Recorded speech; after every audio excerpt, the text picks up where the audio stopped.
Good afternoon, everyone. Today is lecture number 24 of this heat treatment class.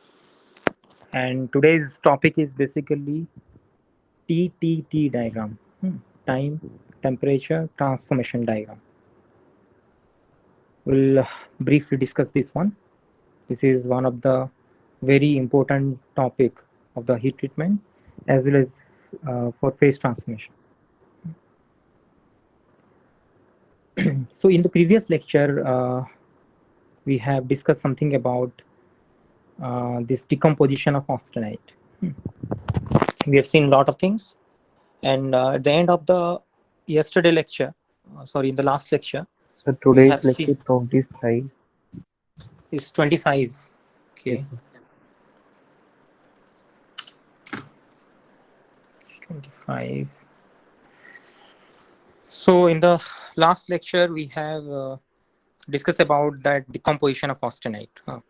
We have briefly discussed about a lot of things, and in the end of the lecture, we have seen a diagram, right, or a plot or a graph where we have that is percentage of austenite decomposition or percentage of austenite transformation in the y-axis, and in the x-axis we have seen that is the time, right?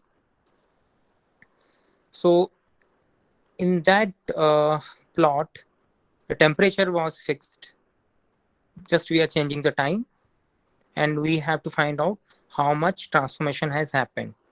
That is basically, you can call it, we are checking the transformation on the basis of constant temperature. And we have seen that is a incubation period there, right?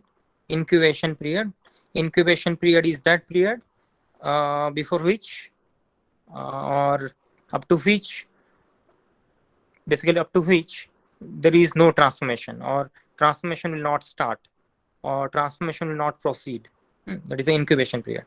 And incubation period also justify the stability, the relative stability of austenite phase, right? Because more is the incubation period, the relative stability of austenite is more. That means it will not decompose, or it will not start decomposing, right, into other products, right? So that is there we have discussed. And also we have seen in that plot, there is a transformation start time and there is a transformation end time, or transformation start time or transformation finish time, right? That means transformation will not occur at a fixed time. It will take certain time to finish. Or you can say to 100% transformation of austenite to different product, it takes some time, right? So these points we have discussed. And finally, we got another conclusion is that if we want to know the nature and the morphology of the transformation product, then temperature is also important. We do not have to keep the temperature constant, or I mean, we have to keep the temperature constant for a particular time, but we need a plot where we can have three things. One is temperature, one is time, and one is the transformation, right? Or we can have two axes. One is for temperature axis, and other axis is for time. This time temperature, that is called time temperature transformation plot, fine, which will tell you about the nature of the transformation product. The nature means it is either tougher or stronger or harder or ductile, that kind of thing. And also it tells about the nature means whether it is the structure. It tells about the structure, like, or the morphology. Basically morphology means it tells about whether it is lamellar or it is plate shape, like that, basically. And this time temperature transformation curve is also called this is also called IT diagram, isothermal transformation diagram, because here, if we want to plot this diagram, we need to keep the temperature constant, and we have to see at what time the transformation is getting started and at what time the transformation is getting finished, right? So we'll get lot of points, and by joining the points we'll get lines. that is starting line or finishing line. And before that starting line, we have incubation period part. That means transformation is not proceeding or not getting started. So we'll discuss briefly about this TTT diagram, right? And recently in Vedanta,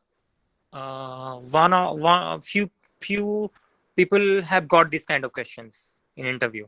That what is TTT diagram and how it is helpful to determine the structures and all. Or for a metallurgy, how TTT diagram is helpful.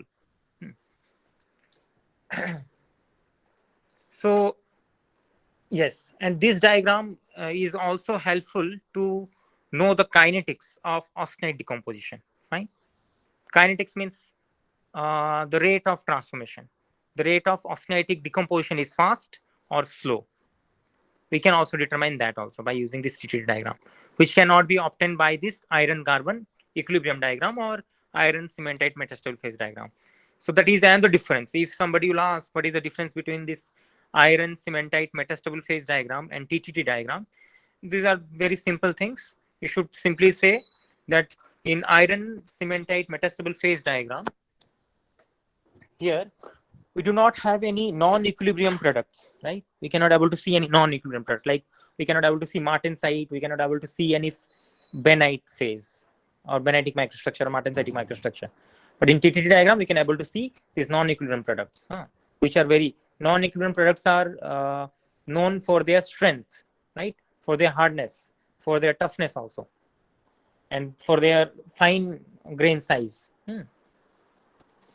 And the thing is, you can understand why non-equilibrium phases are absent in the equilibrium phase diagram, because that diagram is an equilibrium diagram, which is formed due to, or we can have only equilibrium phases in the iron-carbon phase diagram or in iron cementite metastable phase diagram, because that diagram is obtained due to very slow cooling of the liquid iron or liquid steel. Is okay?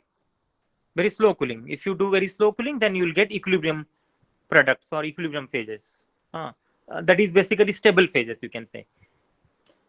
But basically ferrite, pearlite, right, cementite, those things. But in TTT diagram, we can able to see both things. We can able to see the equilibrium phases. We can able to see non-equilibrium phases. And iron-carbon phase diagram is not saying anything about the kinetics. Do not have any time axis. It is okay. In iron-carbon diagram, time axis is absent. But here in the TTT diagram, we have time axis also. At how much time the transformation is getting started, at how much time the transformation is getting finished. And it also tells about the stability also. TTT diagram also tells about the stability of austenite phase. Those things we can obtain from the TTT diagram. Then, so we'll first check this one, TTT diagram for Eutectoid steel, right? So Eutectoid steel is that steel which contains fully pearlitic microstructure at the room temperature condition, right? Or it is having carbon weight percent of 0.8 weight percent basically, or 0.77 weight percent. So this is the, we'll see that. But before moving into that, okay, my mistake. Okay, you can see this one. This image, yes. Okay, this was done. This one, yes. So this is the TTT diagram for transformation of austenite for steel. So you can see this is the temperature axis. This is the time axis in the log scale, so that we can show small time scale and large time scale. And the temperature axis in the degree centigrade. And basically time we take in seconds to see very small changes at a small interval of time also. So you can see this line is nothing but your A1 line. A1 line is nothing but the lower critical temperature, right? So you understand this is a eutectoid steel. So eutectoid steel means above A1, austenite is the stable phase, and below A1, austenite is the unstable phase. Unstable phase means it has to transform into some other products. So above A1 we have austenite, and this is the A1 lower critical. Below this one, A1 austenite is unstable, right? So you can see this part. This part is nothing but your austenite, huh? Or you can also write unstable austenite if you want, but better to write austenite. This is austenite phase, or you can write unstable austenite. Anything you can write, that is fine. And you can see these are some temperature I have noted here. One is T1, T2, T3, T4, T5, T6, T7. Right? Suppose initially our steel is at this temperature. Now this steel is taken to a temperature of this much, T1 right now. The steel is now held at this temperature for more interval of time. So what will happen? You can see there is no transformation initially. Austenite is still there up to this, and when it reaches at this point, the austenite will start decomposing, or it will start transforming into perlite. So finally, the transformation will proceed, and at this point, the transformation will get end, or it will get finished. So after this point, you have only perlite. You can see it is written over here. So you'll get perlite. So that means the austenite has transformed into perlite. So that means in this region, in between these two lines, we have a mixture of phase. We have austenite plus perlite, right? So here, before this line, first line, which is the beginning of transformation line, this is the austenite phase, and after this line, end of the transformation, we have perlite here, right? But in between this region here, in between these two line, we have austenite plus perlite. That means the transformation has not end; it is still going on. So if you draw a line in between them, a dotted line in between them, right? So it will show you 50% transformation. So here transformation start, here in the middle it is 50% transformation has completed, and here it is 100% transformation has completed, right? So similarly, you can have many temperatures. You can see the T1 is greater than T2, greater than T3, greater than T4, greater than T5, greater than T6, greater than T7. So this is the decreasing order of the temperature, right? T1, T2, T3, like this. So at each temperature, you are holding the steel. But initial temperature is this one, and holding finally after quenching to this temperature, the holding temperature is this one. So transformation again start here like this. It is going on, right? These dots are showing the transformation start and transformation end. By joining this dot, we are getting this line, beginning of transformation and end of the transformation. Okay.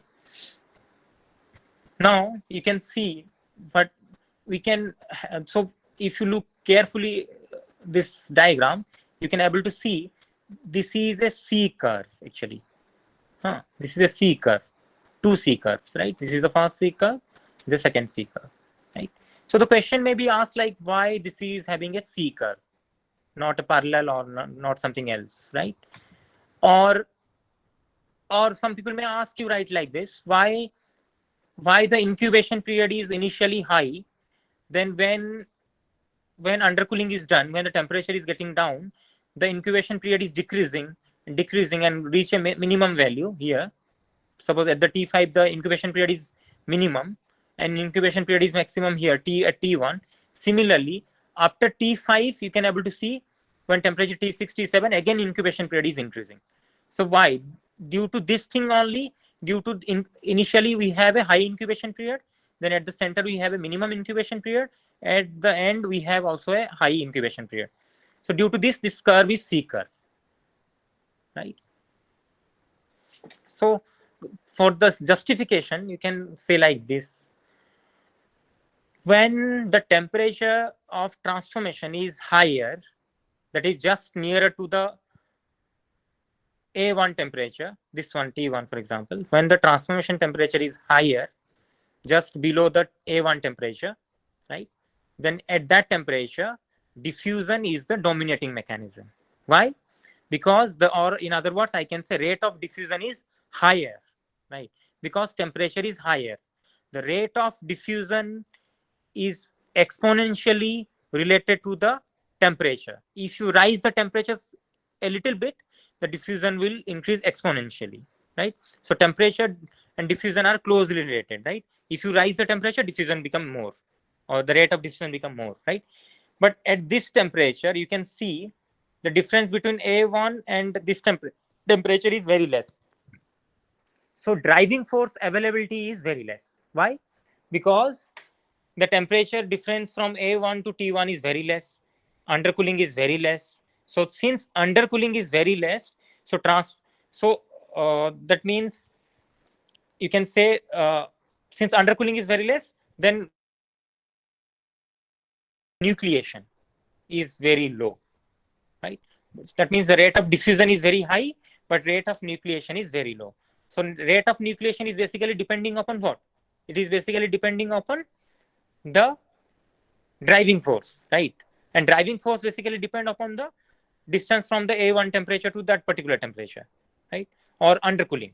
If undercooling will be less, then driving force will be less. If driving force will be less, then what will happen? The stability of austenite is not so high. The stability of austenite is somewhat higher, not low. Our rate of nucleation is very low here. So, and overall transformation, if you look into, then overall transformation actually depends upon both rate of nucleation and rate of growth.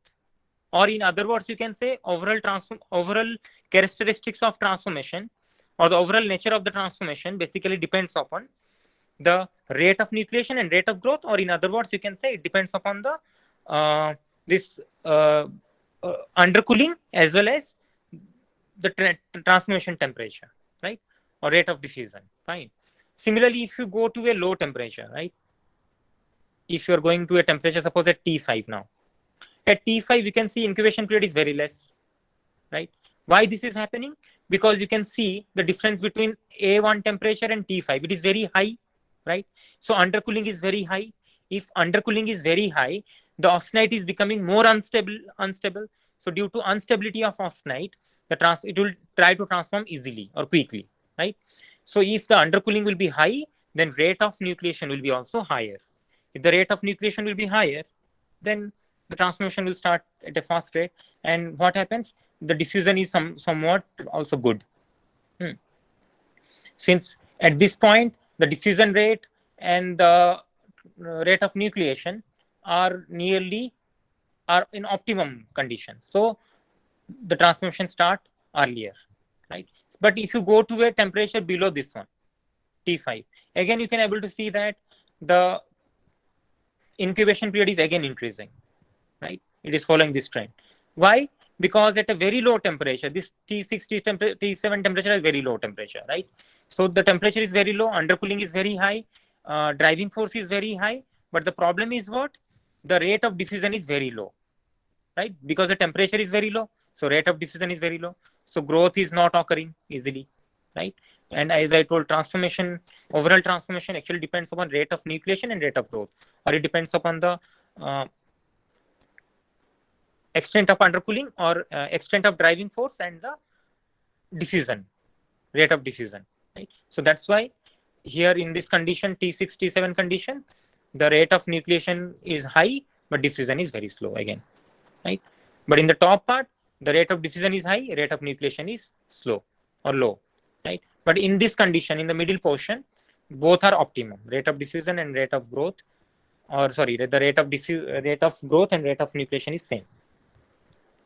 That's why it follow a C curve way.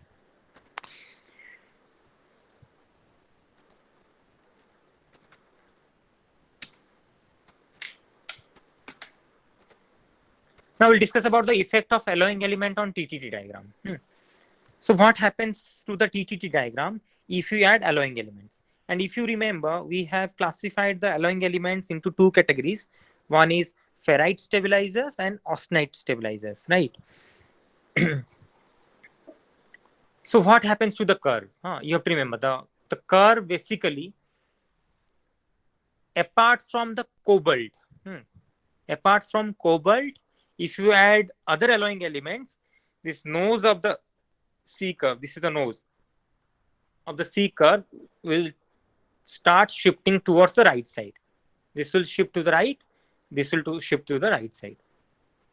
So if except cobalt, other alloying element shifts the nose of the C curve, this part, nose part, towards right side. If it will shift towards right side, that means what is happening? That means incubation period is increasing, right? Incubation period will increase because initially incubation period was this one, but due to addition of alloying element, suppose start curve becomes this one and end curve become this one. So it becomes this one and end curve become this one. So what will happen? That means incubation period is increasing. That means the relative stability of austenite is also increasing, right? Now the question may comes why the relative stability of austenite is increasing, or in other word you can say except cobalt, if we add other alloying element, then the rate of decomposition of austenite increases. Sorry, it decreases, not increases. The rate of decomposition of austenite increases, right? That means it will become slow. Slow means again incubation period is increasing. That means, right? It is written over here. What happens to the incubation period? So incubation period increases, or in other word, I can say the rate of transformation of austenite decreases. Then what happens to the relative stability of the austenite? It increases, right? The question is now why the relative stability of austenite increases? Because as if you remember, or in other word, you can say why. Here I can write why the rate of decomposition of austenite reduces, right? This is a same question.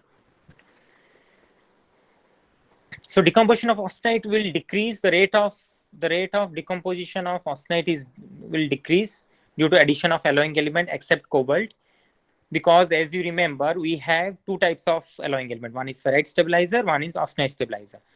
If we are adding austenite stabilizer like nickel, manganese, carbon, nitrogen, and cobalt, copper, these are austenite stabilizers, right? If you add these alloying elements, we understand austenite stabilizer function is to stabilize the austenite phase. It try to increase the region of the austenite, or it try to make the austenite stable even at low temperature, or it do not try, or it prevents the decomposition of austenite, in other words, right? So that part is clear. But somebody may ask why, due to addition of ferrite stabilizers also, even if apart from the cobalt, even if we are adding ferrite stabilizers, which stabilizes the ferrite phase, but not it destabilizes the austenite phase, still the rate of decomposition of austenite is decreasing. This may be a question, right? Because ferrite stabilizer means you can add silicon, manganese, silicon, chromium, right? Vanadium, niobium, titanium, tungsten, aluminium. These are ferrite stabilizers, right? If you add those alloying elements, the austenite become unstable, right? But the point is what? The rate of decomposition of austenite is decreasing. This is because maximum ferrite stabilizers are carbide forming elements. They form alloy carbides. And if you remember, alloy carbides are very stable as compared to that of the cementite, or as compared to that of the iron carbide, right? So that means solubility will take more time, obviously, or if you want a transformation, then diffusion is needed. Diffusion of carbon atom is needed. So basically, since these ferrite stabilizers form stable carbides, stable alloy carbides, so it retards the diffusion of carbon atom, right? Because in paralytic transformation, we need carbon atoms to diffuse. But if carbides will be there, alloy carbides basically will be there, it retards the, right? It hindered the, or it basically retards the diffusion of carbon, right? So diffusion carbon is retarded. It will become very slow. So obviously, then transformation will become very slow. So rate of austenite decomposition will be slow, right? This is the answer. Now the question is effect of presence of strong and weak carbide forming elements. So if we have a weak carbide, that is okay, because if we have a weak carbide, that means the carbide is not so strong, or this alloy carbide formation is not so strong, then the retardation or the effect of decomposition of austenite is what? The rate of austenite decomposition will somewhat more. But if we have a strong carbide in the steel, then there is a problem, right? Because strong carbide will not easily soluble, or the you can see retardation of diffusion of carbon is more. So the effect will be more in case of presence of strong carbide rather than weak carbide in steel. So another question, effect of alloying element for perlitic and benitic transformation. So we understand perlitic transformation is a completely diffusion based transformation. Here in this transformation, the iron atoms and substitutional atom has to diffuse as well as the carbon atom has to diffuse, right? But in case of benitic transformation, only carbon atom has to diffuse. There will be no diffusion of iron atoms or substitutional alloying elements, right? So you understand, if perlitic transformation involves diffusion of carbon and iron and other alloying elements, then the effect will be more pronounced in case of perlitic transformation as compared to that of benitic transformation, right? So rate of decomposition will be slower in this case, in case of perlitic transformation, because it retards the decomposition of carbon. Now this is a TTT diagram for eutectoid steel. Eutectoid steel means steel is having 0.88% of carbon. You can see again same temperature versus time, but temperature in degree centigrade and time axis in seconds. You can take log T. So you can see the time scales 0.1 start from 0. It is not 0.1, actually it is 0, then or otherwise point, yes, 0, then 0.1, then 10 to the 1, 10 to the 2, 10 to the 3, 10 to the 4, 10 to the 5. Your temperature is 100, 200, 300, 400, 500, 600, 700, 800, right? And this is the A1 temperature, lower critical temperature. So this is the curve. So this is the transformation start curve, and this is the transformation end curve. And the carbon percentage is very high. You can see 0.88%. And this austenite phase, and this austenite transform into perlite. It is austenite transform into perlite plus benite, and this reason austenite will transform into benite. And below this one, this line is MS. MS means it is martensite start temperature. So martensite will start forming below this temperature.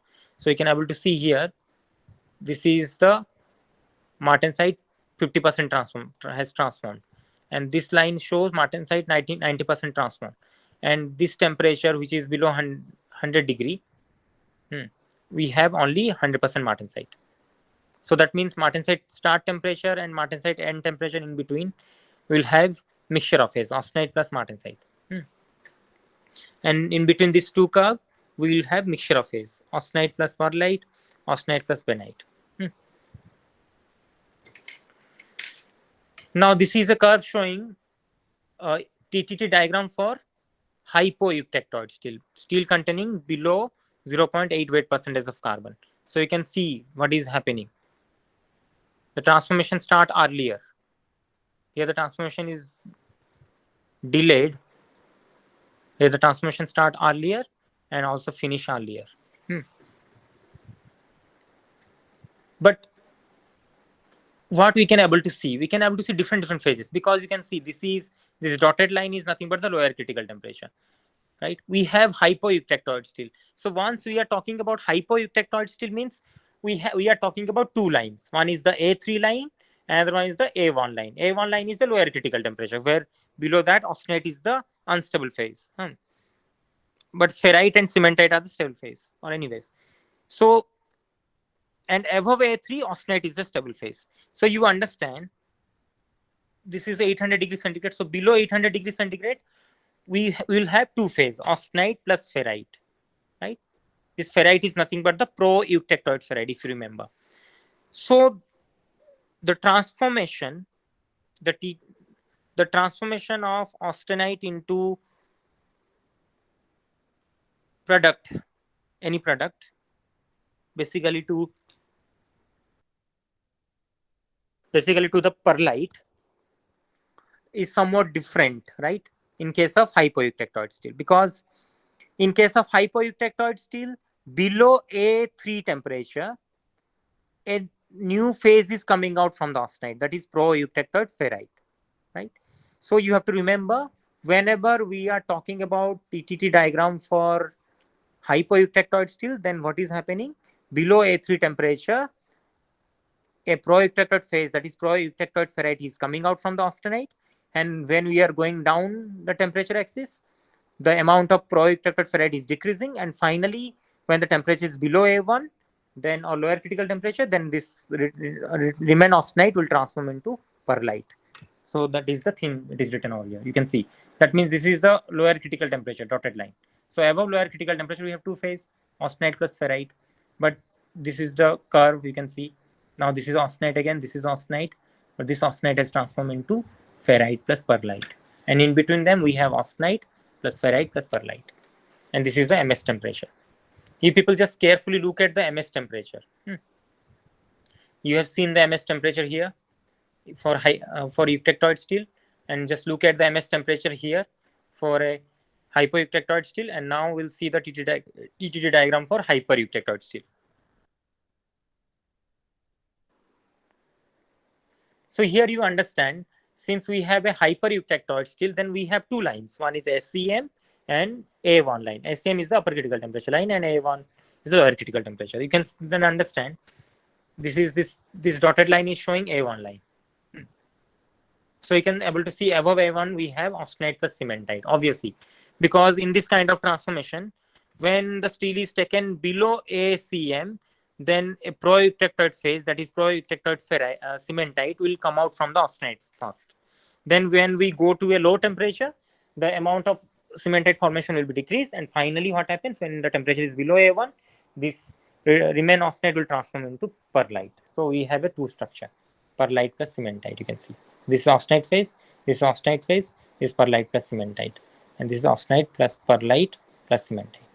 And you can just see the MS temperature here. Carefully look at the MS temperature in three conditions. This is the first condition where MS temperature is here. Check the temperature, and here you can see MS temperature is here, and you can see MS temperature is here.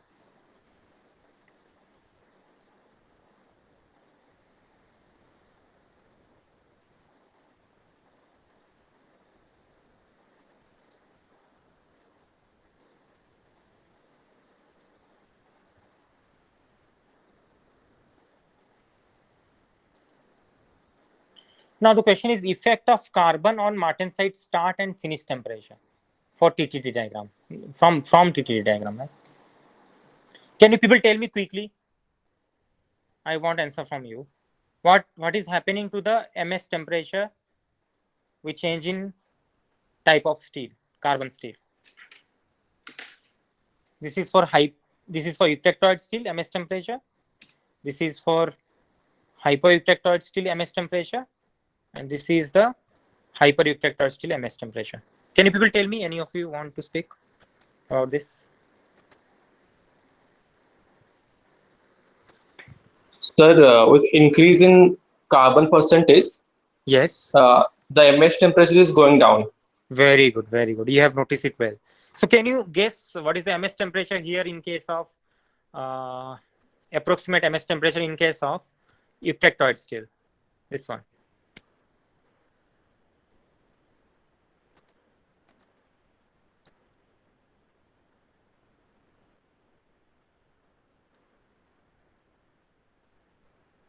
And for this, 220 to 230.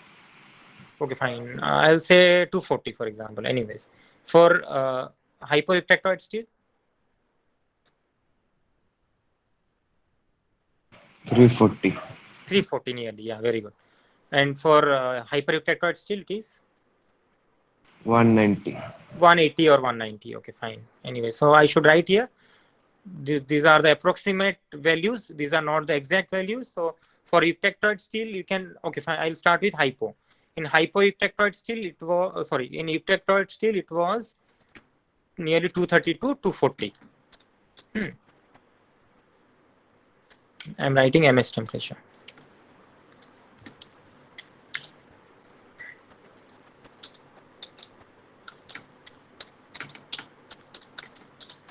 And for hypoeutectoid steel, that means the steel is having less carbon as compared to eutectoid steel, right? So it is how much?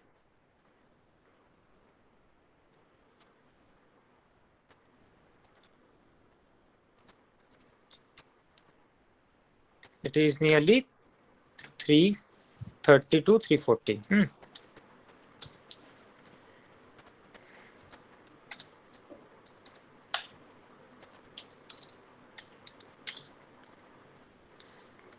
And for hypereutectoid steel, that is carbon percentage is very high, then here it is 180 to 190, for example, degree centigrade. So what is the conclusion? What is the conclusion? Conclusion is, similarly, if you look at the MF temperature, it is not shown over here.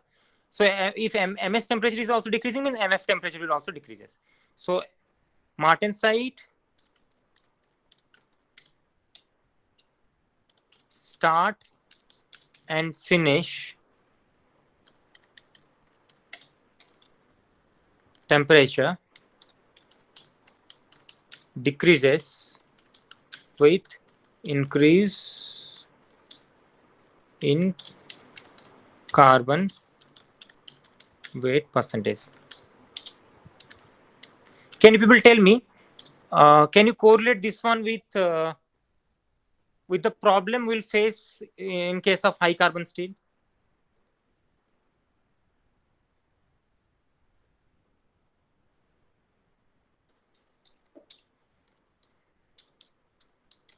The MS will be very low.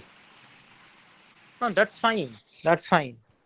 But in terms of uh, the property, suppose you are doing hardening,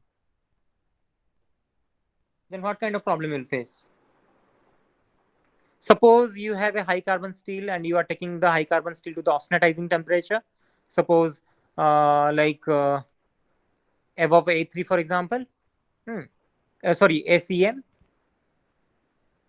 and you are quenching it to a temperature of, suppose, 0 degree centigrade. So what will happen? What kind of problem you can face? Sir, as the temperature is very low, so transformation may start. Transformation may start. I'm asking about a problem. Already we have discussed that in hardening. Sir, incomplete transformation.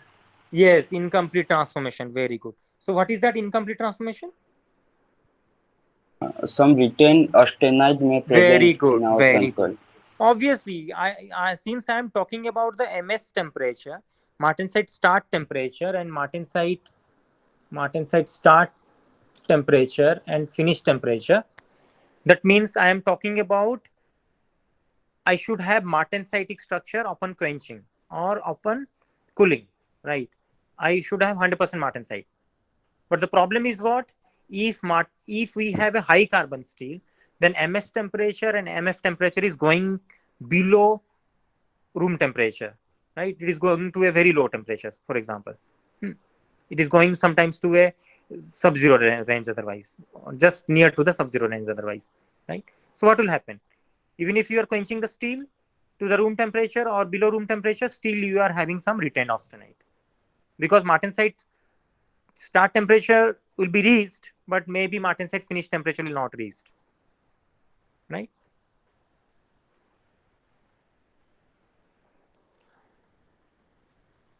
And this can be justified with the help of also the stability of austenite phase, because carbon is a austenite stabilizer. It try to keep the austenites in a stable phase even at very low temperature.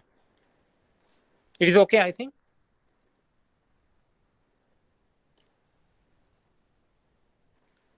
Now this is another topic, that is TTT diagram for alloy steels. So we have talked about TTT diagram for carbon steels, and now we'll talk about TTT diagram for alloy steels. Last part. So we can have 4 types of curves or 4 types of TTT diagram for alloy steels. So you can see this is the figure 1, this is figure 2, this is figure 3, and this is figure 4. So these 4 types of TTT diagram can be obtained depending upon the conditions, whether it is low alloying steel or high alloy steels, like that, or some specific alloy steels, like that. So you can see in this curve, just look at this curve. So this TTT diagram is completely similar, or resembles, or it's completely similar to the carbon steels or plain carbon steels, right? We have austenite, we have perlite, we have austenite plus perlite. And this MS temperature, this is the lower critical temperature A1.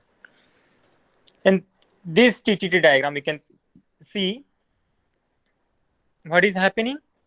This TTT diagram is showing we have two bay, two bay. One bay is for perlite.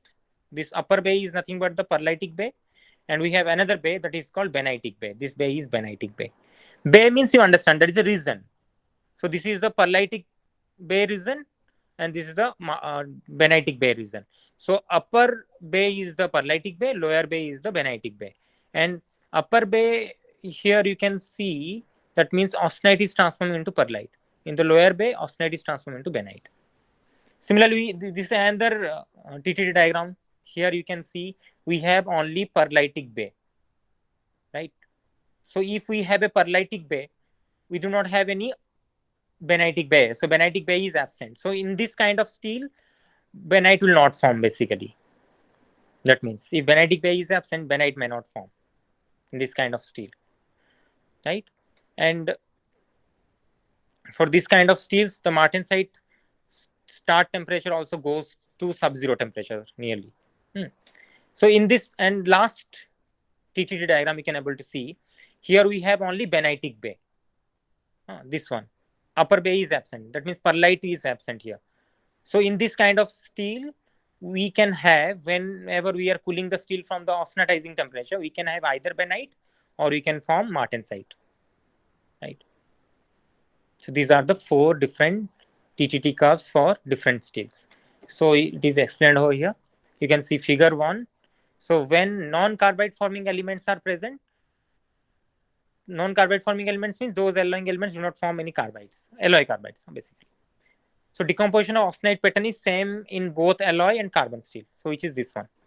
So if we have this kind of TTT diagram, we can able to see that this is, we do not have any carbide forming elements basically. If carbide forming elements are present, then austenite decompose into ferrite and alloy carbide instead of ferrite and cementite. Okay. And this TTT diagram obtained in case of low alloy steel. So this is the TTT diagram for low alloy steels when alloying content is very low. And we have basically non-carbide alloying elements. Similarly, figure 2, this one. We have two bays, upper bay and lower bay. It is written over here. So two different bays are present, one for perlite, the upper bay, and one for benite, the lower bay. This TTT diagram obtained in case of low alloy steels. So again, this TTT diagram is for low alloy steels. So you have to figure it out which alloying elements are there so that this kind of curve is obtaining, and which alloying elements are there to this kind of alloying elements are there.